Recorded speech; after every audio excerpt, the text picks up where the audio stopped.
नमो मेहरु बाबा अवतार नमो देव देवा प्रभु नमो मेहरु बाबा अवतार नमो देव देवा अपार दिव्या कृपा सागर सकल चराचर जगदोद्धार नमो मेहरु बाबा अवतार नमो देव देवा జోహారులివే శ్రీ మేరు బాబా జోహారులివే శ్రీ మేరు బాబా మహిని జనించిన మానవ రూప మహిని జనించిన మానవ రూప ఇహ పరానంద జీవనమీవా ఇహ పరానంద జీవనమీవా భవ భయ భంజన పరమ పావన నమో మెహరు బాబా अवतार नमो देव देवा अज्ञानांधतनंतमु जेसी दिव्य विज्ञान दृष्टिनो संगी हरिषड्वर्गमु अंतरिंपगा हरिषड्वर्गम् अंतरिंपगा अव्ययमोक्षंबनुग्रहिंपुमु अव्ययमोक्षंबनुग्रहिंपुमु नमो मेहरु बाबा अवतार नमो देव देवा प्रभु नमो मेहरु बाबा अवतार नमो देव देवा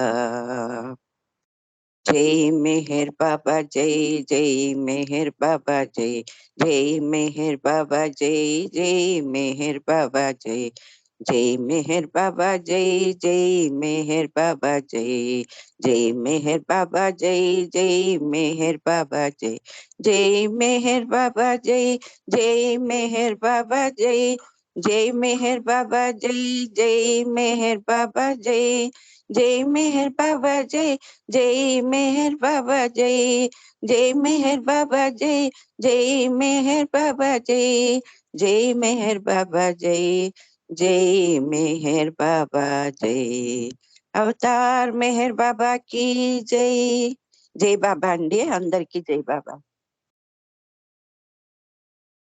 అవతార్ మెహర్ బాబాకి జై. అందరికీ జై బాబా అండి. మనం గత కొన్ని రోజులుగా గ్రోయింగ్ అప్ విత్ గాడ్ అన్న పుస్తకాన్ని చదువుకోవడానికి ప్రయత్నం చేస్తూ ఉన్నాం.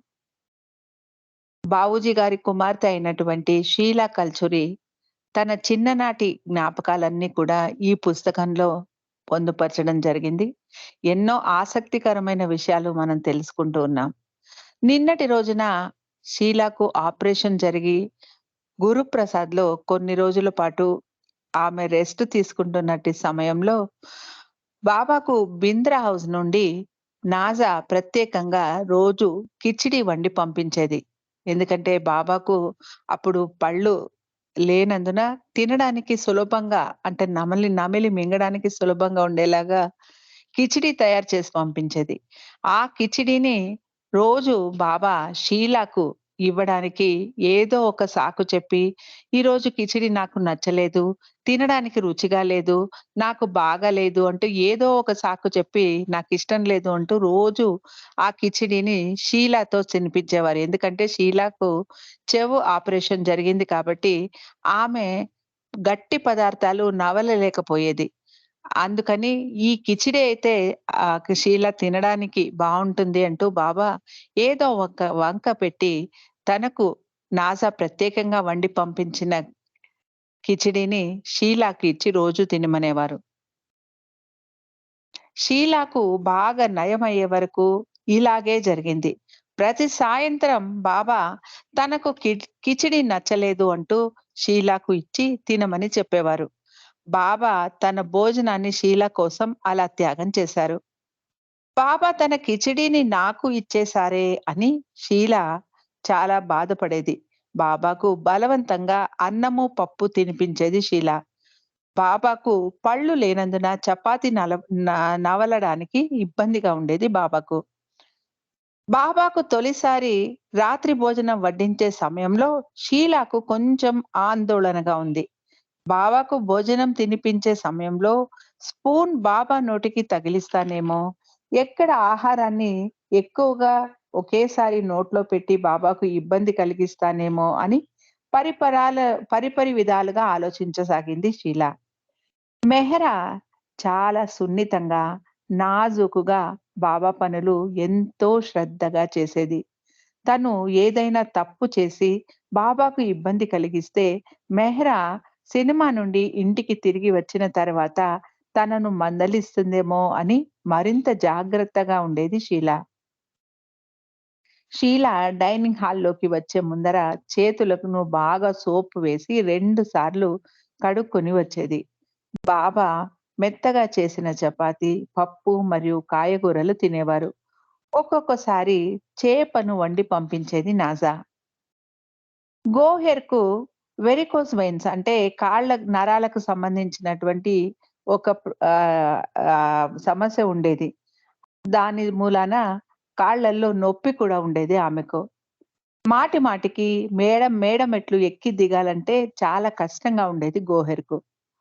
ఒకరోజు షీలాకు గుడ్లు, మందులు ఇవ్వడానికి గోహెర్ మెట్లు ఎక్కలేక వాటిని తీసుకెళ్ళి ఇవ్వలేదు. బాబాకు ఈ విషయం తెలిసి గోహెర్‌ను గదిలోకి పిలిచి బాగా మందలించారు. "నీకు ఉన్న నొప్పి చాలా తక్కువే, కానీ నువ్వు దాన్ని పెద్దగా చెప్పి బాధపడతావు" అని మందలించారు బాబా. గోహెర్‌కు నిజంగా నొప్పి ఎక్కువగానే ఉండేది. బాబా తన పని కోసం గోహెర్‌ను తప్పుపడుతూ, మందలిస్తూ ఉండేవారు. ముఖ్యంగా రాత్రి భోజన సమయంలో బాబా అలా చేసేవారు. గోహెర్ కనుక "అలా కాదు బాబా, ఇలా" అంటూ ఏదో సర్ది చెప్పబోతే బాబా ఇంకా ఎక్కువగా మందలించేవారు. గోహెర్ విసిగిపోయి "బాబా, నేనే తప్పు చేశాను. నాదే పొరపాటు. నన్ను మన్నించు" అనేది విసుగ్గా. బాబా తన నడుం మీద చేయి పెట్టుకొని "ఓరి భగవంతుడా" అంటూ "నువ్వు నా నడుం నొప్పి మూడింతలు ఎక్కువ చేశావు. నా నొప్పి ఎంతగా ఉందంటే నేను సరిగ్గా నిలబడలేకపోతున్నాను. ముందే నాకు తలపోటుగా ఉంది. ఇప్పుడు నీ మాటలు వింటూ ఉంటే నా తలనొప్పి ఇంకా ఎక్కువవుతోంది" అని భోజనం చెయ్యకుండా కూర్చునేవారు బాబా.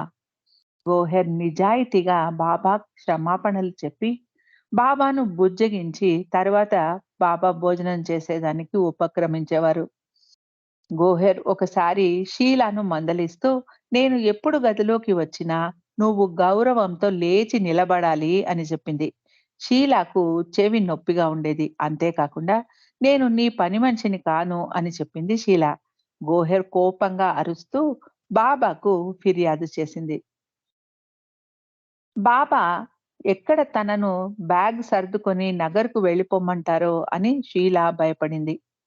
బాబా షీలాను పిలిచి "అలా ఎందుకన్నావు" అని అడిగారు. షీల గోహెర్ తనను లేచి నిలబడాలి అని చెప్పిన విషయం బాబాకు చెప్పింది. బాబా గోహెర్‌ను బాగా కోప్పడ్డారు.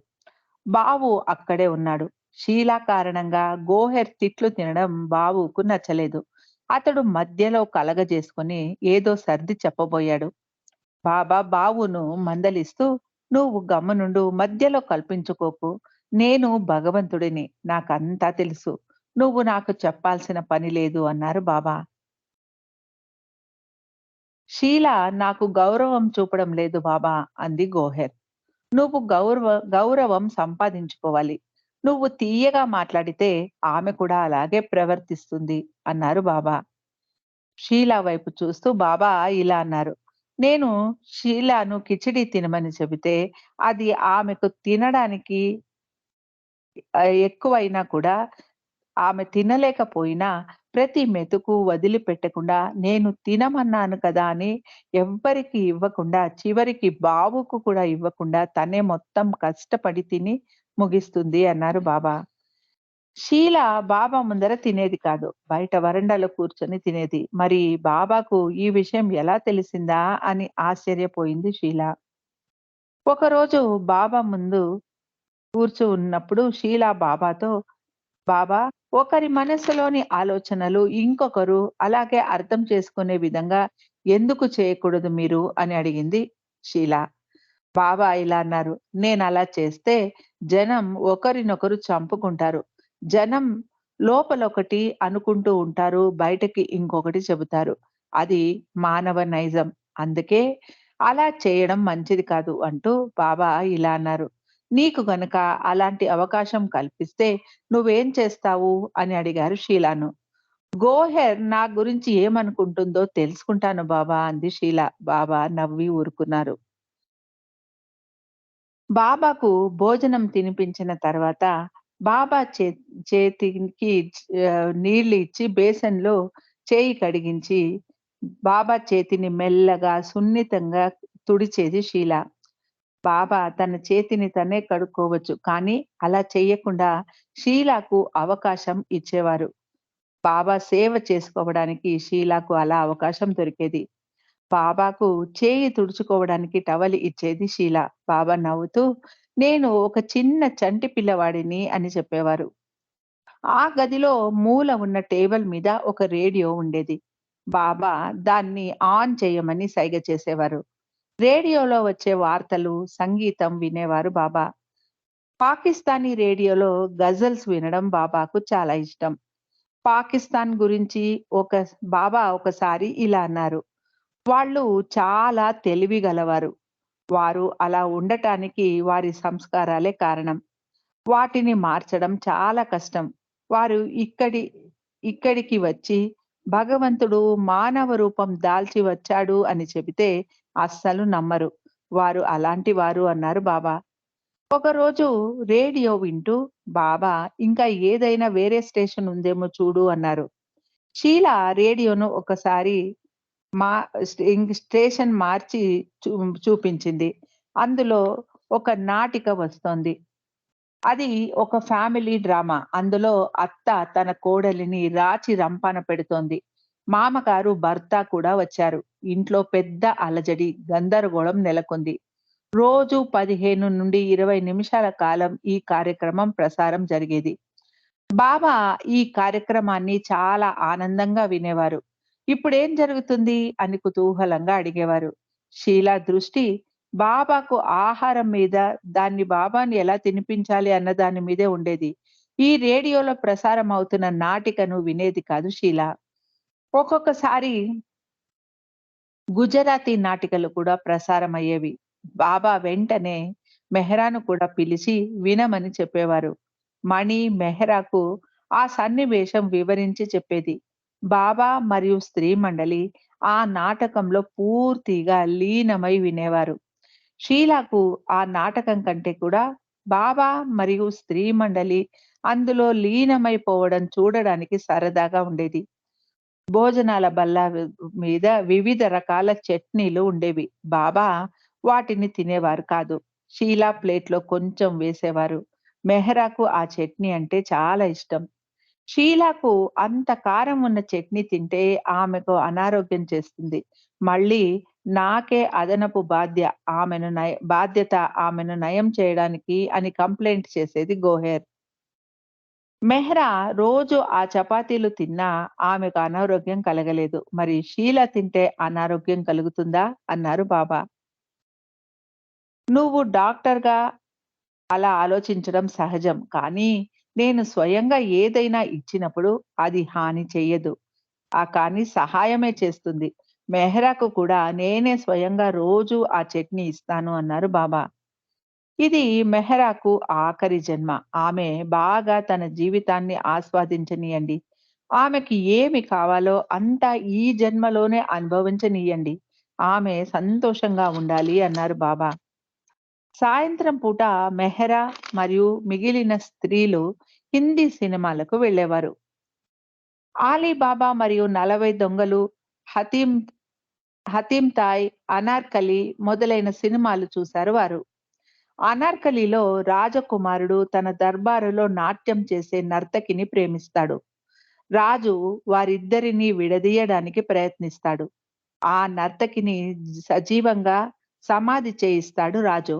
బాబా ఇదే కథ గతంలో మొఘల్ మొఘల్-ఏ ఆజం పేరులో వచ్చినప్పుడు చూసారు. చూసాను. అందులో 'పృథ్వీరాజ్ కపూర్' చాలా బాగా అభినయించాడు అని మెచ్చుకున్నారు. బాబాకు 'గురుదత్' అభినయం కూడా చాలా ఇష్టం. అతడు నటించిన 'ప్యాస' అన్న సినిమా కూడా చూసారు స్త్రీలు. బాబా చూసి ఉన్న 'మదర్ ఇండియాలో' ఆహ్, ఆహ్, అన్ 'మదర్ ఇండియా' అన్న సినిమాను కూడా స్త్రీ మండలి వారు చూసారు. అందులో నర్గీస్ మరియు సునీల్ దత్ నటించారు. అది దుఃఖం కలిగించే చిత్రం. ఆ సినిమా చూసి మెహ్రా కన్నీరు పెట్టుకుంది అని మణి చెప్పింది. 'ఆమ్రపాలి' అన్న చిత్రాన్ని కూడా చూసారు స్త్రీలు. ఆమ్రపాలి ఒక నర్తకి. ఆమె బుద్ధుడిని అనుసరించేది. బాబా అది నిజంగా జరిగిన కథ అని చెప్పారు. మెహ్రాకు ఆ సినిమా చాలా నచ్చింది. ఇంకొకసారి ఆ సినిమా చూడడానికి మెహ్రా మిగిలిన స్త్రీ మండలిని తీసుకెళ్ళింది. షీలా దేవానంద్ నటించిన 'గైడ్' అన్న సినిమాను చూడమని సలహా ఇచ్చింది. ఆ సినిమాలో ఆధ్యాత్మిక కోణం కూడా ఉంది. ఒక యువకుడు టూరిస్ట్ గైడ్‌గా ఉన్నవాడు ఆధ్యాత్మిక గురువుగా మారిపోతాడు. బాబా సినిమా చూడలేదు. అందుకే మెహ్రా మరియు షీలా బాబాకు ఆ సినిమా కథను వివరించి చెప్పారు. దేవానంద్ నటించిన 'తేరే ఘర్ కే సామ్నే' అన్న చిత్రాన్ని కూడా చూశారు మెహ్రా మరియు స్త్రీలు. అందులో నూతన్ కథానాయిక. బాబా ఇంకేదైనా మంచి సినిమా ఉంటే చెప్పు మెహ్రాను పంపిస్తాను అని షీలాను అడిగారు. షీలా ప్రసిద్ధ హాస్య నటుడు నటించిన 'హంగామా' అన్న సినిమాను సూచించింది. అది హాస్య ప్రధానమైన సినిమా. మెహ్రాకు చాలా నచ్చింది. నవ్వి నవ్వి కడుపు చెక్కలయింది అంది మెహ్రా. ఆ సినిమాలో ఎక్కువ మాట్లాడుతూ ఉన్న ఒక వ్యక్తిని ఆపడానికి ఇంకొక వ్యక్తి ఒకటి తరువాత ఒకటి లడ్డూలను అతడి నోటులోకి దురుకుతూ ఉంటాడు. ఆ సన్నివేశం మెహ్రాకు చాలా నవ్వు తెప్పించింది. మెహ్రాకు కూడా వివరించి చెప్ బాబాకు కూడా వివరించి చెప్పింది మెహ్రా. షీలా తాను చూసిన 'లైలా మజ్ను' అన్న సినిమాని చూడమని చెప్పింది. బాబా ఈ ఇద్దరు ప్రేమికుల చిత్రం కూడా స కథ కూడా సత్యమే అని చెప్పారు. లైలా మరియు మజ్ను భార్యాభర్తలుగా కాదు. వారి ప్రేమ చాలా పవిత్రమైనది. వారు భగవంతుడి అందాన్ని తామిద్దరిలో చూసుకున్నారు. అందుకే మజ్ను పిచ్చివాడిలా ప్రవర్తించాడు. అతడు భగవంతుడికి దగ్గరగా రావాలని అనుకున్నాడు. అతడు లైలాలో భగవంతుడిని కనుగొన్నాడు అని చెప్పారు బాబా. మెహ్రా ఎక్కువ సినిమాలు చూస్తూ ఉంది అని షీలా అనుకుంటుందేమో అన్న సంకోచం మెహ్రాలో ఉండేది. అందుకే షీలాతో బాబా వెళ్ళమంటున్నారు కాబట్టి వెళుతున్నాము. నాకిష్టం లేదు అని చెప్పింది మెహ్రా షీలాతో. షీలాకు అలా గురుప్రసాద్‌లోనే ఉంటూ బయటికి ఎక్కడికి వెళ్ళకుండా ఉండడం విసుగు కలిగిస్తుందేమో! ఈసారి ఆమెను కూడా సినిమాకు తీసుకెళ్ళమంటారా బాబా అని అడిగింది మెహ్రా. బాబా షీలాను పిలిచి, "మెహ్రాతో కలిసి సినిమాకు వెళ్ళాలని ఉందా?" అని అడిగారు. షీలా వెంటనే, "లేదు బాబా! నాకు సినిమాలు చూడాలని లేదు. నేను వెళ్ళను" అని చెప్పింది. అలా 3 గంటలు ఒకే చోట కూర్చొని సినిమా చూడడం తనకు విసుగు కలిగిస్తుంది అని చెప్పింది షీలా. ఇంకొక రోజు బాబా స్వయంగా షీలాను అలా బండ్ గార్డెన్‌లో వాకింగ్ వెళ్లి రమ్మన్నారు. నానా కేర్‌తో కలిసి. కానీ షీలా బాబాతో ఉండి బాబాకు సేవ చేయడమే ఇష్టమని చెప్పింది. ఒక్క క్షణం కూడా బాబాతో ఉండే అవకాశాన్ని జార విడుచుకునేది కాదు షీలా. అందుకే ఏదో ఒక సాకు చెప్పి సినిమాకు వెళ్ళకుండా బాబాతోనే ఉండటానికి ప్రయత్నించేది షీలా. మండలి వారు తమ ప్లేట్లు, మగ్గులు తామే కడుక్కునేవారు. స్త్రీ మండలి వారు వండుకునే వంట సామాన్లను గురుప్రసాద్‌కు చెందిన పనివారే బాబా ఆదేశానుసారం కడిగి ఇచ్చేవారు. బాబా గురుప్రసాద్ నుండి బయలుదేరి వెళ్ళేటప్పుడు ప్రతి ఒక్క పనివాడిని పిలిచి వారికి ఆలింగనం ఇచ్చి వారికి డబ్బు కూడా ఇచ్చేవారు. నిజాయితీగా పని చేయండి. అలా నిజాయితీగా ఉంటే మీరు ప్రేమించే మీ దేవుడు మీకు సహాయం చేస్తాడు. అలా కాకుండా భగవంతుణ్ణి మోసం చేస్తే మిమ్మల్ని మీరు మోసం చేసుకున్నట్టే అని చెప్పారు బాబా. ఒకరోజు ఎవరో బాబాకు 2 కీ బొమ్మలు పంపించారు. అవి బ్యాటరీతో పనిచేసేవి. ఆ బొమ్మ తల మీద ఒక ఇత్తడి కుండ ఉండేది. దాని మీద ఏదైనా వస్తువు పెడితే ఆ భారానికి అది ముందుకు కదిలేది. దాని కళ్ళు మిటకరిస్తూ శబ్దం చేస్తూ నడిచేది. భలే గమ్మత్తుగా ఉన్నాయి ఆ బొమ్మలు. బాబా ఆ బొమ్మలు చూశారు అన్న సంగతి మెహరాకు తెలియదు. భోజన సమయంలో బాబా డైనింగ్ హాల్‌కు వచ్చినప్పుడు, బాబా మీకు ఒక వింత చూపిస్తాను అంటూ మెహ్రా డైనింగ్ టేబుల్ మీద కీ ఇచ్చిన ఆ 2 బొమ్మలను పెట్టింది. అవి ముందుకు వెళుతూ ఉంటే మెహ్రా చప్పట్లు కొడుతూ, బాబా నా బొమ్మ మీ బొమ్మ కంటే వేగంగా ముందుకెళుతోంది చూడండి అని గట్టిగా అరుస్తూ బాబాకు చూపించింది. బాబా కూడా ఎంతో సరదాగా ఆ బొమ్మలు చూస్తున్నారు. మెహ్రా సామాన్యంగా, నిశ్శబ్దంగా, అణుకువగా ఉండేది. కానీ ఈ బొమ్మలను చూసి ఎంతో సరదాగా, ఒక చిన్న పిల్లలాగా సరదా పడుతూ ఆడుకోవడం షీలాకు ఆశ్చర్యం కలిగించింది. బాబా మరియు మెహ్రాను అలా చూడడం ఎంతో ఆనందంగా ఉంది షీలాకు. భోజనాల బల్ల దగ్గర బాబాకు ఒకవైపు మెహ్రా, ఇంకొక వైపు మణి కూర్చునేవారు. మణి సరదాగా మెహ్రూను ఆట పట్టిస్తూ మెహ్రూను అనుకరిస్తూ మాట్లాడి చూపించేది. మెహ్రాకు కేటీని ఆట పట్టించడం సరదా. కేటీ గతంలో హై హీల్స్ వేసుకొని నడుస్తూ రైల్వే స్టేషన్‌లో పండ్ల బుట్టను జార విడిచిపెట్టడం గురించి చెప్పి నవ్వేది మెహ్రా. భోజనం తర్వాత షీల తన కథ పుస్తకాల నుండి కథలు చదివి మెహ్రాకు, బాబాకు వినిపించేది. అందులో పాత్రలు కష్టంలో ఉంటే మెహ్రా, బాబా దయచేసి ఆ పిల్లలను కాపాడండి అని వేడుకునేది. బాబా కథలు అన్నిటికీ మంచి స సంతోషకరమైన ముగింపులే ఉండాలని ముందే చెప్పి ఉండటంతో అలాంటి కథలే వెదికి తెచ్చేది షీల. మంచి ముగింపు లేకపోతే మెహ్రా నొచ్చుకునేది.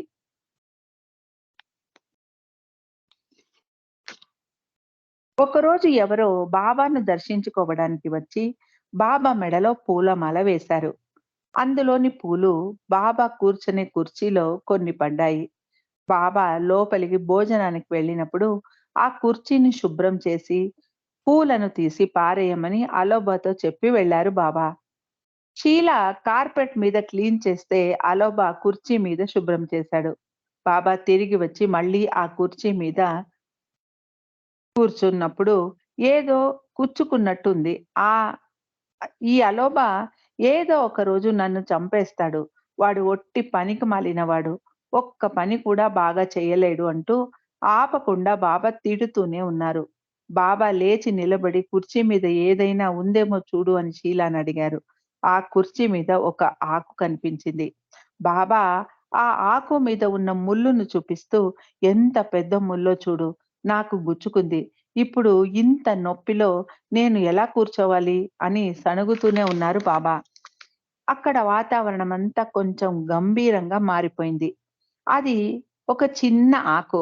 అసలు అది గుచ్చుకుంటే అంత నొప్పి ఎలా కలుగుతుంది అని అనుకుంది షీల. బాబా ఆలోచనను బాబా అలోబాను మందలిస్తూ ఏదో విశ్వకార్యం చేస్తున్నారేమో అనుకుంది షీల. బాబా చర్మం ఎర్రగా కందిపోయి ఉంది. కానీ గాయమేమీ కాలేదు. మధ్యాహ్నం 3 గంటల నుండి 6 గంటల వరకు బాబా స్థిమితం లేకుండా కుర్చీలో అటూ ఇటూ కదులుతూనే ఉన్నారు. మండలి వారితో పేకాట ఆడుతున్న సమయంలో కూడా బాబా ధ్యాస అక్కడ లేదు. ఎరుచ్ ఇది గమనించి, బాబా ఆట ఆపేద్దామా అని అడిగాడు. వద్దు, కనీసం పేకాట ఆడుతూ నా ధ్యాసను నొప్పి నుండి పక్కకు తప్పించుకోవచ్చు అన్నారు బాబా. మళ్ళీ అలోబాను మందలిస్తూ, నేను ఏదైనా పని చెబితే నువ్వు శ్రద్ధగా ఎందుకు చెయ్యవు? బాబు చూడు ఎంత బాగా పని చేస్తాడో. నీకు ఇచ్చిన చిన్న పని కూడా నువ్వు చెయ్యలేవు అన్నారు బాబా. అలోబా బాబాకు తాను ఎంత శ్రద్ధగా క్లీన్ చేశాడో చెబుతూ, ఆ చిన్న ఆకు ఎలా ఉండిపోయిందో నాకు తెలియలేదు బాబా అని సంజాయిషీ ఇవ్వబోయాడు. బాబా అలోబా మాటలు వినకుండా, నేను ఇదంతా ఇంతగా బాధపడుతూ ఉంటే నీకు కనిపించడం లేదా? నాతో వాదిస్తున్నావు. నేను అబద్ధం చెబుతున్నానా? మరి ఆ ఆకు షీలాకు ఎలా కనిపించింది? నీ నీ తప్పుకు సిగ్గుపడకుండా నేను బాగానే క్లీన్ చేశాను బాబా అని చెబుతున్నావు. నువ్వు అంత బాగా క్లీన్ చేసి ఉంటే మరి ఆ ఆకు అక్కడ ఎందుకుంది అన్నారు బాబా. ఈ సంఘటన జరిగిన తర్వాత బాబా పనులను ఇంకా శ్రద్ధగా చేయసాగింది షీల. బాబా డైనింగ్ టేబుల్ దగ్గరికి వచ్చినప్పుడు కుర్చీని మరీ మరీ చెక్ చేసి చూసేది షీల. ఇంకొకసారి మెహరాజాద్‌లో కూడా అలోబా బాబా నుండి బాగా చివాట్లు తిన్నాడు. బాబా మండలి హాలులో ఉండగా సోడా బాటిల్ తీసుకురమ్మన్నారు అలోబాను. సామాన్యంగా బాబు సోడా వాటర్ ఉన్న లోటా బాబాకు అందించేవాడు. ఆ రోజు బాబు టాయిలెట్‌కి వెళ్ళాడు. అందుకని అలోబాను అడిగారు బాబా. అలోబా సోడా వాటర్ లోటాలోకి వంచి బాబా చేతిలో పెట్టాడు. బాబా అలోబా మీద కోపంగా అరుస్తూ గ్లాస్‌ను నా చేతిలో గట్టిగా కలిగించేలాగా పెట్టావు. నా చెయ్యి నొప్పి పెడుతోంది అన్నారు. షీల బాబా పాదాల వద్దే కూర్చొని ఉంది. అలోబా అలా గ్లాస్ అందించడంలో పొరపాటు ఎక్కడ జరిగిందో షీలాకు అస్సలు అర్థం కాలేదు. అలోబా కూడా బిత్తరపోయి చూస్తున్నాడు. బాబా కనీసం ఒక్క గుక్కర సోడా నీరు కూడా తాగకుండా, "నువ్వు ఒట్టి పనికి మాలిన వాడివి. ఒక్క పని కూడా బాగా చేయడం చేత కాదు. అంత దుర దురుసుగా గ్లాస్ ఎందుకు అందించావు? నాకెందుకు నొప్పి కలిగించావు?" అంటూ అలోబాను మందలిస్తూనే ఉన్నారు. అలా అరగంట పాటు అలోబాను మందలించి, తరువాత ఒక గుక్క నీరు తాగారు బాబా. తర్వాత బాబా మూడు కాస్త మారింది. మిగిలిన సోడా వాటర్ మెహర్‌నాథ్‌కి ఇచ్చి తాగమన్నారు బాబా. గురుప్రసాద్‌లో ఎన్నో వారాలు గడిచాయి. షీల రాత్రిపూట బాబాకు రోజూ భోజనం వడ్డించేది. బాబాకు భోజనం వడ్డించడానికి ముందు ఆ ఆహారాన్ని స్టవ్ మీద వేడి చేసేవారు షీల లేక గోహెర్. అలా స్టవ్ మీద ఆహారాన్ని వేడి చేస్తూ ఉన్నప్పుడు స్టవ్‌కు ఎదురుగా నిలబడకూడదు. కొంచెం పక్కగా నిల్చుకో. వేడి అవుతున్న ఆహారం పొరపాటుగా ఎగిరి మీద పడితే అపాయం ఉంటుంది అని చెప్పారు బాబా షీలాకు. బాబాకు మెడ చుట్టూ టవల్ కట్టేది షీల. బాబా ఆహారాన్ని చిందరవందర చేస్తూ చుట్టూ పోసుకుంటూ తినేవారు. బాబా భోజనం తర్వాత టేబుల్ మీద తట్ట పక్క అంతా అన్నం, పప్పు పడి ఉండేది. ఒకసారి నేను చిన్న పిల్లవాడినా, చిన్న పిల్లలకు తల్లి ఆహారం తినిపించినట్టు నువ్వు నాకు తినిపిస్తున్నావు అన్నారు బాబా షీలాతో. నువ్వు చిన్న పిల్లవాడికి చేసినట్టు నాకు తినిపించి టవల్‌తో మొహం తుడిచి, చేయి కడిగి, ఒక చిన్న పిల్లవాడిలాగా నాకు సేవ చేస్తున్నావు అన్నారు బాబా. బాబా మీరు భగవంతుడు. మీకు ఎంత చేసినా తక్కువే అంది షీల. లేదు. నేను చిన్న పిల్లవాడిని. కొన్నిసార్లు నేను నీకంటే చిన్నవాడిని. నేను చిన్న పిల్లవాడిని అన్న భావన నీకు కలగదా అన్నారు బాబా. షీల ఏమీ సమాధానం ఇవ్వలేదు. నవ్వుతూ ఉంది. తర్వాత గదిలో బాబా బాబుతో షీల తనకు ఎలా తినిపించిందో, ఎంత శ్రద్ధగా తన పనులు చేసి పెట్టిందో వివరించి చెప్పారు. బాబా తనను ఎందుకు అంతగా మెచ్చుకుంటున్నారా అని ఆశ్చర్యపోయింది షీల. మెహ్రా ఏమి చెప్పిందో తాను అలా చే ఏ మెహ్రా ఎలా చెప్పించిందో తాను అలాగే చేస్తోంది అంతే. అలా తనకు ఈ అవకాశం దొరకడం తన అదృష్టం అని అనుకుంది షీల. రాత్రి పూట బాబాకు పెరుగు ఇచ్చేవారు కాదు. ఎందుకంటే పెరుగు తింటే బాబాకు జలుబు చేస్తుంది అని గోహెర్ అభిప్రాయం. వంటగదిలో గట్టి పెరుగు చాలా తాజాగా ఉండేది. షీల ఒకరోజు బాబాకు "పెరుగు తింటారా బాబా" అని అడిగింది. "పెరుగు తింటే జలుబు చేస్తుందేమో" అన్నారు బాబా. "ఇది వేసవి కదా బాబా! ఏమీ కాదు" అంది షీల. "సరే తీసుకురా" అని కొంచెం పంచదార వేసుకొని తిన్నారు బాబా. ఎంతో బాగా అనిపించింది బాబాకు. తనకు శరీరం ఎంతో చలవగా, బాగా ఉంది అని చెప్పారు బాబా బాబుతో. బాబా మాటలు విన్న గోహెర్, బాబా చలిగా ఉందేమో అని అనుకుంటూ బాబాకు బ్లాంకెట్ తెచ్చి ఇచ్చింది. ఒకరోజు బాబా పడుకోబోతూ తనకు పాదాలు నొప్పిగా ఉన్నాయి అని చెప్పారు. గోహెర్ వెంటనే పెయిన్ కిల్లర్ తెస్తాను అని చెప్పింది. బాబా మీ పాదాలను నేను మర్దన చెయ్యనా అని అడిగింది షీల. బాబా సరే అని చెప్పడంతో నేల మీద కూర్చొని బాబా పాదాలను ఒత్తసాగింది. బాబా పాదాలను తన ఒడిలో పెట్టుకొని మెత్తగా ఒత్తసాగింది షీల. బాబా కళ్ళు మూసుకొని ఎంతో సంతోషంగా ఆస్వాదించసాగారు. రేడియోలో పాటలు వింటూ ఎంతో ఆనందం అనుభూతి చెందారు. బాబా సమక్షంలో షీలాకు నొప్పి ఉండేది కాదు. అందుకే మెహ్రా వాళ్ళు సినిమా నుండి తిరిగి వచ్చే వరకు బాబా షీలాను తన గదిలోనే పాదాలు ఒత్తుతూ కూర్చోమని చెప్పేవారు. అలా గురుప్రసాద్‌లో బాబాతో ఏకాంతంగా సమయం గడుపుతూ బాబాకు సేవ చేయడం షీలాకు దొరికిన అదృష్టం.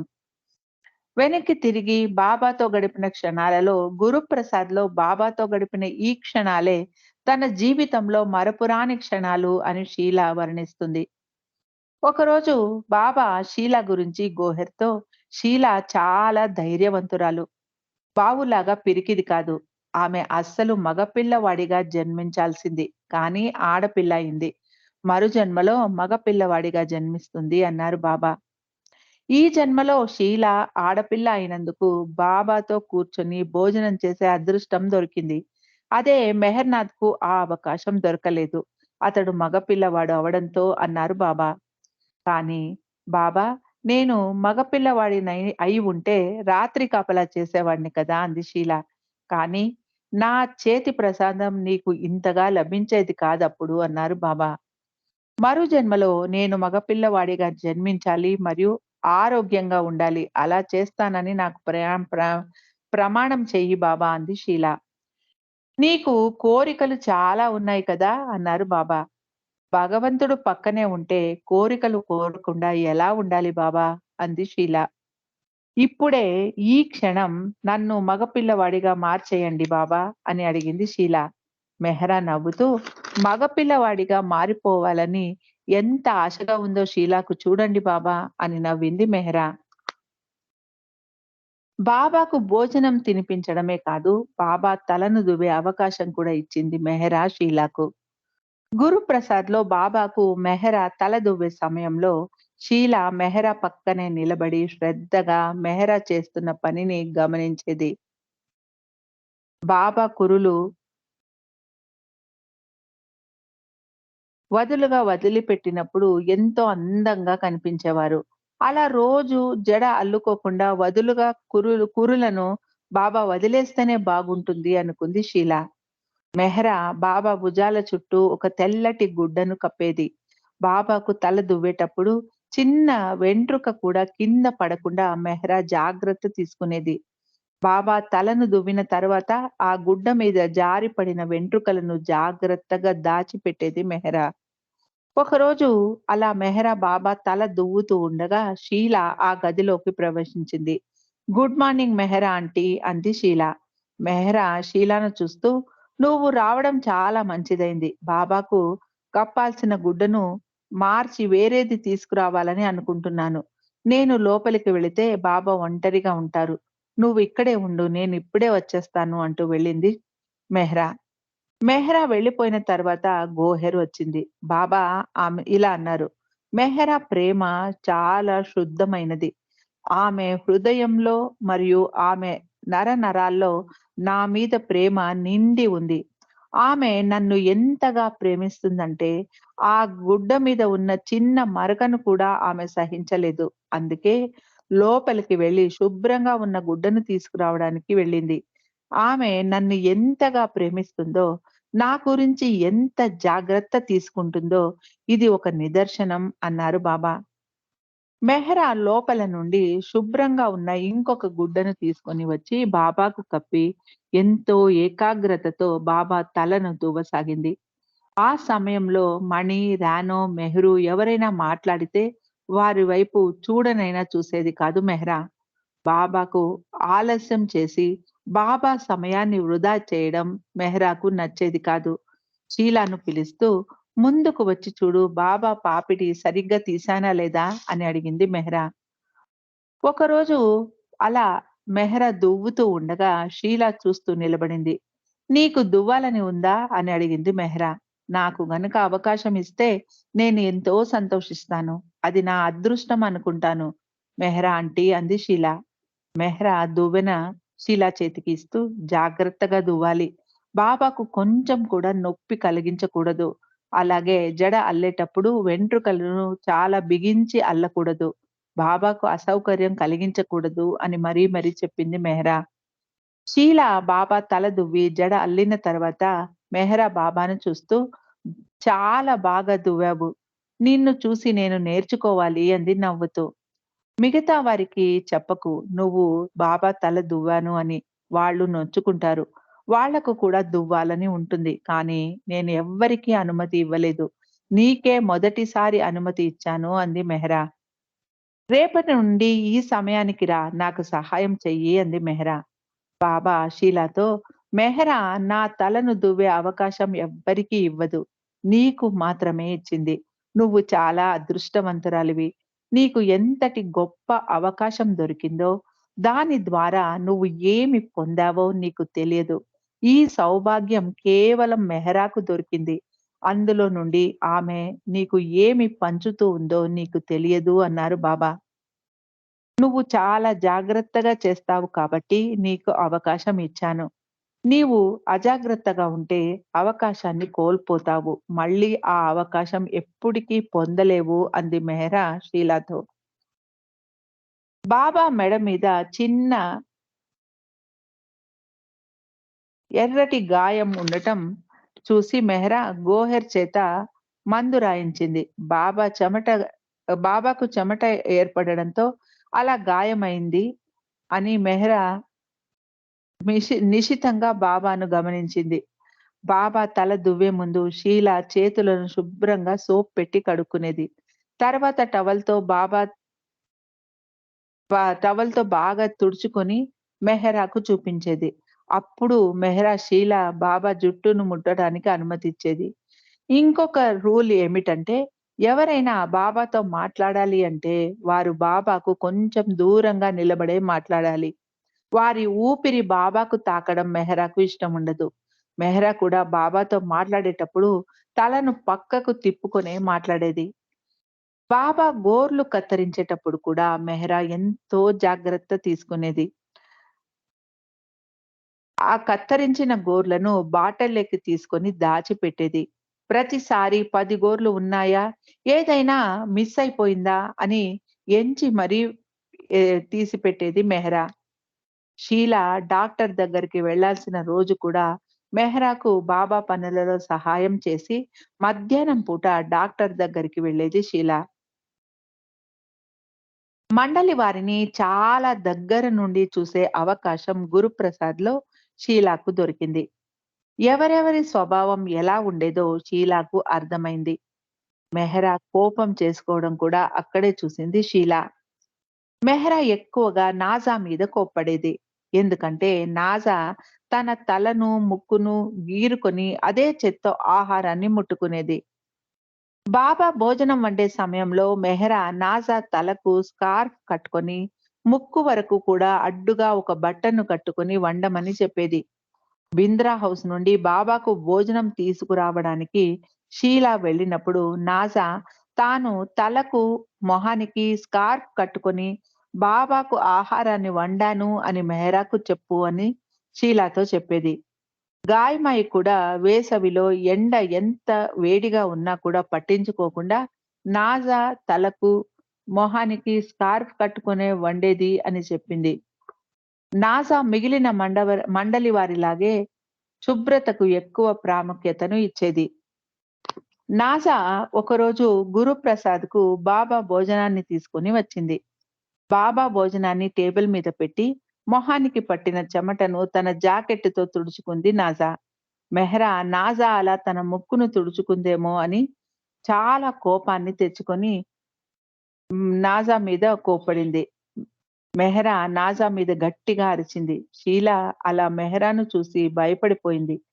వారి పోట్లాట సద్దుమణిగిన తర్వాత బాబా షీలాను దగ్గరికి పిలిచి భయపడ్డావా అంటూ షీలాను ఆలింగనం చేసుకుని వీపు నిమిరి ధైర్యం చెప్పారు బాబా. తర్వాత బాబా షీలాతో మెహ్రాకు నా మీద అపారమైన ప్రేమ. ఆ ప్రేమకు నేనే వంగి ఉంటాను. నా ముందర తన ఆత్మను సమర్పించమని ఆదేశిస్తే వెంటనే ఆ పని తన ప్రాణాన్ని వెంటనే ఆ పని చేసి తన ప్రాణాన్నే నాకు అర్పిస్తుంది. మెహ్రా. అదే మిగతా వారికి మెహ్రాకు ఉన్న వ్యత్యాసం. మీరు అలా చేయమంటే ఒక్క క్షణం ఆలోచిస్తారు. కానీ మెహ్రా ఆలోచనే చెయ్యదు. నా పాదాల వద్ద ఆ క్షణమే ఆమె మరణిస్తుంది. మెహ్రా ఎంతో సంతోషంగా తన ప్రాణాలను కూడా అర్పిస్తుంది అన్నారు బాబా. షీల చిన్న పిల్ల. ఆమెకు బాబా మాటలు సరిగ్గా అర్థం కాలేదు. మెహ్రా ప్రేమ అంత లోతైనది అని షీలాకు అప్పుడు అర్థం కాలేదు. అప్పటి నుండి షీల మెహ్రాకు కోపం తెప్పించే ఎలాంటి పనులు చేసేది కాదు. అందరూ వెళ్ళిపోయిన తర్వాత షీల బాబాతో, "మెహ్రాకు నాజా మీద ఎందుకు అంత కోపం బాబా?" అని అడిగింది. మెహ్రాకు నా వస్తువుల మీద చాలా అక్కర. అందుకే ఆమె అంత జాగ్రత్తగా ఉంటుంది అన్నారు బాబా. బాబా, మీరే ఈ క్రిములను సృష్టించారు. మీరే అన్నిటిలోనూ ఉన్నారు. కొన్ని హాని కలిగించే క్రిములు మీ బొజ్జలోకి వెళితే మాత్రం ఏమిటి తప్పు? అంది షీల. నువ్వు చెప్పేది కరెక్ట్. అది నాకు తెలుసు. నేనే అన్నిటిలోనూ ఉన్నాను. కానీ మెహ్రా అలా అనుకోదు. మెహ్రా ఏమి చెప్పినా నేను విని తీరాలి. ఆమె ప్రేమ అంత గొప్పది అన్నారు బాబా. మెహ్రా ప్రేమించినంతగా నేను కూడా మిమ్మల్ని ప్రేమించాలి బాబా అంది షీల. ఈ వాతావరణంలో నేను శరీరం ఈ అవతారంలో నేను శరీరం తీసుకొని వచ్చినప్పటి నుండి మెహ్రా మాత్రమే నన్ను అంతగా ప్రేమిస్తోంది. ఇతరులెవ్వరూ అలా చెయ్యలేరు అన్నారు బాబా. మెహ్రా ఏదైనా చెడు జరుగుతుంది అని మీకు చెబితే అది జరిగి తీరుతుంది. ఆమె ఉద్దేశపూర్వకంగా అలా అనకపోయినా అది జరిగి తీరుతుంది. అందుకే ఆమెను నొప్పించకండి, జాగ్రత్తగా ఉండండి అని చెప్పేవారు బాబా. మెహ్రా కోపానికి నాజా బలి పశువవుతూ ఉండేది. కొన్నిసార్లు బాబాయే ప్రకోపం కలిగించేవారు. ఉదాహరణకు నాజా ఎప్పుడు భోజనానికి ఆఖరున వచ్చేది. అలా వస్తూ తన చేతులను స్కర్ట్‌కు దుడుచుకుంటూ వచ్చి టేబుల్ మీద కూర్చునేది. బాబా నాజాను చూడం బాబా నాజాను చూడండి. లోపల వంట చేసి వస్తూ తన చేతులను బట్టలకు తుడుచుకుంటోంది. అలా చేయడం బాగుందా? కొంచెం కూడా పరిశుభ్రత లేని స్త్రీ. చేతులు, ముక్కులు చేత్తోనే తుడుచుకుంటుంది అని బాబా ఎక్కించేవారు. మెహ్రా బాబా మాటలకు కోపంగా నాజా మీద మండిపడేది. చేతులు కడగ్ చేతులు కడిగావా? బాగా తుడుచుకున్నావా? అని నాజా మీద అరిచేది మెహ్రా. బాబా అలా కావాలని మెహ్రా నాజా మీద అరిచేలాగా చేయడం వెనుక మెహ్రా సంస్కారాలను బ్యాలెన్స్ చేయడానికేమో అని అనుకుంది షీల. మెహ్రాకు ఉన్న మంచి సంస్కారాలు నాజాను మందలిస్తూ బ్యాలెన్స్ చేసుకుంటే మెహ్రాకు ముక్తి లభించదు. ఇది షీ ఆహ్, ఇది షీల అభిప్రాయం. అలా బాబా పని సరిగ్గా చెయ్యకుంటే కోపం తెచ్చుకునే మనస్సును బాబాయే మెహ్రాకు ఇచ్చారేమో అనుకుంది షీల.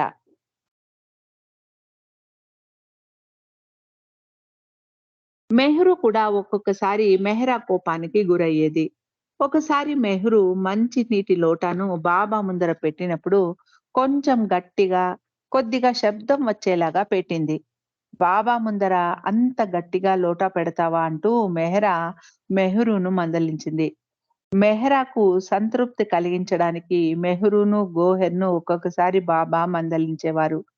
రమాను, షీలాను అలా మందలిస్తే బాబా వారి వైపు చూసి కన్ను గీటి తాను కావాలని మందలిస్తున్నట్టు సైగ చేసేవారు. మెహ్రు మెహ్రా మాటలకు ఎదురు చెప్పకుండా ఓపికగా ఉండేది. మెహ్రు ఎంత సహనంతో అన్నిటినీ భరించేది. అలా చేయడం ద్వారా మెహ్రు సంస్కారాలు తగ్గాయి అని చెప్పవచ్చు అనేది ఆలుకంబట్ట. స్త్రీ మండలి వారు మెహ్రాకు మనస్తాపం కలిగించకుండా ఎంతో జాగ్రత్తలు తీసుకునేవారు. అయినా ఒక్కొక్కసారి వారు మెహ్రా కోపానికి బలయ్యేవారు. ఉదాహరణకు గోహెర్‌కు పళ్ళు తోముకుంటూ అటు ఇటు తిరగడం అలవాటు. గోహెర్ అలా చేస్తూ ఉంటే క్రిములు అటు ఇటు వ్యాప్తి చెందుతాయి. ఒక్క చోట నిలబడి వాష్ బేసిన్ ముందర పళ్ళు తోముకో అని మందలించేది. మెహ్రు బాబా యొక్క చినిగిన సద్రాను మధ్యాహ్నం పూట రిపేర్ చేసేది. షీలాను పిలిచి సూదికి దారం ఎక్కించి పెట్టమనేది మెహ్రు. బాబా ఆ సూదిని తన వద్దకు తెచ్చి చూపించమన్నారు. షీల ఎక్కడ ఆ సూదిని బాబా మీద జార విడుస్తుందో అని కంగారు పడింది మెహరా. ఇంకొక సందర్భంలో బాబా సాదరాను కొడుతూ ఎవరో సూదినికి దారం ఎక్కించడానికి ముందు నోట్లో పెట్టుకున్నారు.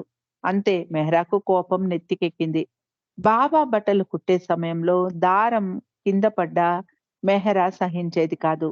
బాబాకు సంబంధించిన వస్తువులు ఏవి నేల మీద పడ్డా కూడా మెహరా సహించేది కాదు. ఒకసారి షీలాకు కూడా బాబా సాద్రాను కుట్టడానికి ఇస్తూ మెహ్రా షీలాను ఇలా అడిగింది, నీకు కుట్టు పని వచ్చా? నీ కళ్ళు ఎంత తీక్షణంగా ఉన్నాయో సూదిలో దారం ఎక్కించి చూపించు అంది మెహ్రా. బాబా సాద్రాను రిపేర్ చేయడానికి ప్రత్యేకంగా మెహ్రా ఒక పెట్టెలో ఉంచిన దారం మరియు సూదిని ఉపయోగించేది. ఆ దారాన్ని కత్తెరతోనే తుంచాలి, నోటితో తుంచకూడదు అని చెబుతూ, అలాగే చేత్తోను అని నాకు ప్రమాణం, అలాగే చేస్తాను అని నాకు ప్రమాణం చెయ్యి. ఒకసారి ప్రామిస్ చేస్తే మరి దాన్ని మీరకూడదు నువ్వు అని చెప్పింది మెహ్రా. బాబా సాద్రాను ఒంటికి తాకించుకోకూడదు. సోఫా మీద ఒక తెల్లటి గుడ్డను పరిచి బాబా సాద్రాను దాని మీద ఉంచి కుట్టాలి. బాబా సాద్రా సోఫాకు అంటకుండా జాగ్రత్త వహించాలి. నువ్వు గనక అబద్ధమాడితే కష్టాలలో చిక్కుంటావు అని హెచ్చరించింది మెహ్రా. షీలా మెహ్రా ఆదేశించినట్టు చేస్తోందో లేదో అని చెక్ చేయడానికి గోహర్‌ను పంపించేది మెహ్రా.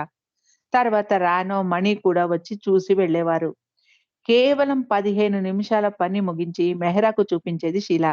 మెహ్రా ఆశ్చర్యంగా మరియు అనుమానంగా పని సరిగ్గా చేసిందా లేదా అని మొత్తం సాద్రాను పరీక్షించి, ఎలాంటి సుక్కుళ్ళు లేకుండా నీట్‌గా ఎంత త్వరగా పని ముగించిందో ఆహ్, ష అని షీలాను మెచ్చుకునేది మెహ్రా. ఆ రోజు నుండి బాబా వస్తువులు ఇంకా ఎక్కువగా షీలాకు ఇచ్చి పని చేయించాలి అనుకుంది మెహ్రా. బాబాకు కూడా ఈ విషయం చెబుతూ, బాబా, షీలా ఎంత బాగా చేసిందో చూడండి అంటూ చూపించింది మెహ్రా. షీలా కుట్టి రిపేర్ చేసిన సాద్రాను కొన్నిటిని బాబా బావుకి ఇచ్చారు. మెహ్రా ఎంతో ప్రయాస చెంది కుట్టించిన ఆ సాదరాలను బాబా అలా పనిచేస్తూ ఉండగా మెహ్రా ఎందుకు వాటిని రిపేర్ చేయాలి? అంత శ్రమ ఎందుకు తీసుకోవాలి? అని షీలా మెహ్రాను అడిగింది. మెహ్రా ఇలా అంది, వాటిని మనం ప్రేమతో రిపేర్ చేస్తే బాబా వాటిని ఉపయోగిస్తారు.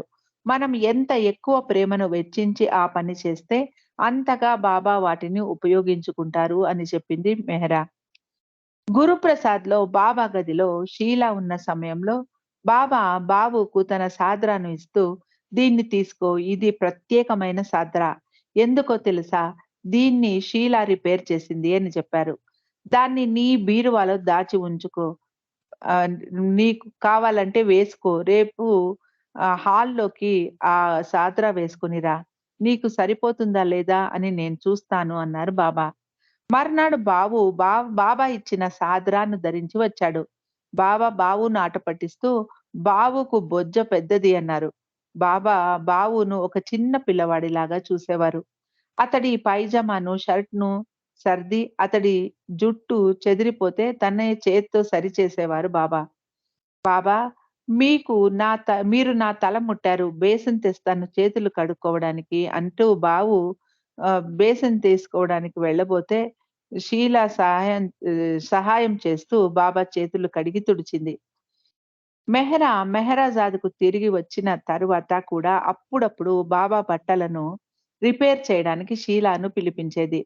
షీలా బాబా కోసం ఒక టేబుల్ క్లాత్ మీద ఎంబ్రాయిడరీ చేసి పంపించింది. మెహ్రా ఆ టేబుల్ క్లాత్‌ను భోజనాల బల్ల మీద పరిచేది. షీలా మెహ్రాను బాబా దగ్గరగా గమనించి బాబాకు చెందిన వస్తువులను ఎంత జాగ్రత్త చేయాలో తెలుసుకుంది. బాబా తలను ఎలా దువ్వాలో, బాబా గోర్లను ఎలా కత్తిరించి వాటిని ఎలా దాయాలో మెహ్రా స్వయంగా షీలాకు గురుప్రసాద్‌లో నేర్పించింది. షీలా మెహ్రా ఎలా నేర్పితే అలా ఎదురు మాట్లాడకుండా శ్రద్ధగా విని నేర్చుకుంది. మెహ్రాకు కోపం తెప్పించకుండా జాగ్రత్త వహించేది షీలా. ఆమె ఎలా చెబితే అలా చేసేది షీలా. విలియం షీలాకు ఎప్పుడూ చేతులు కడుక్కొని శుభ్రంగా ఉండాలి అని బాగా ట్రైనింగ్ ఇచ్చి ఉన్నాడు. అది షీలాకు ఇక్కడ బాగా ఉపయోగపడింది మెహరా దగ్గర. షీలా చాలా పరిశుభ్రతను పాటిస్తుంది. చాలా నాజూకుగా పనులు చేస్తుంది. నిదానంగా శబ్దం కనిపించకుండా నెమ్మదిగా పనిచేస్తుంది. షీలాకు అచ్చు నా స్వభావమే అని మెచ్చుకునేది మెహ్రా.